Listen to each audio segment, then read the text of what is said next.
কৃত্রিম বুদ্ধিমত্তা দায়িত্বশীল ব্যবহারের মাধ্যমে দেশের শিক্ষা ব্যবস্থা এগিয়ে নেওয়ার তাগিদ দিয়েছেন প্রধানমন্ত্রী তারেক রহমানের স্ত্রী ডাক্তার জোবায়দা রহমান।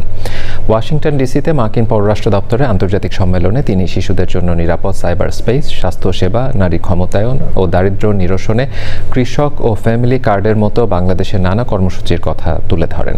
মার্কিন ফার্স্ট লেডি মেলানিয়া ট্রাম্পের আমন্ত্রণে হোয়াইট হাউসের উদ্যোগে fostering the future together global coalition সামিটে যোগ দেন ডাক্তার জোবায়দা রহমান। ওয়াশিংটন ডিসিতে এই সম্মেলনে ৪৫টি দেশের ফার্স্ট লেডি, ফার্স্ট জেন্টলম্যান বা সমমর্যাদার ব্যক্তি এবং ২৮টি শীর্ষস্থানীয় প্রযুক্তি প্রতিষ্ঠানের প্রতিনিধিরা অংশ নেন। Now I'd like to invite the spouse of the Prime Minister of the People's Republic of Bangladesh, Her Excellency Zubaida Rahman. We believe that responsible use of artificial intelligence. আমরা বিশ্বাস করি কৃত্রিম বুদ্ধিমত্তার ইতিবাচক ব্যবহার আমাদের শিক্ষা ব্যবস্থাকে এগিয়ে নেবে। এ বিষয়ে আমাদের সরকার শিক্ষক ও শিক্ষার্থীদের প্রয়োজনীয় প্রযুক্তি সরবরাহে নানা উদ্যোগ নিয়েছে।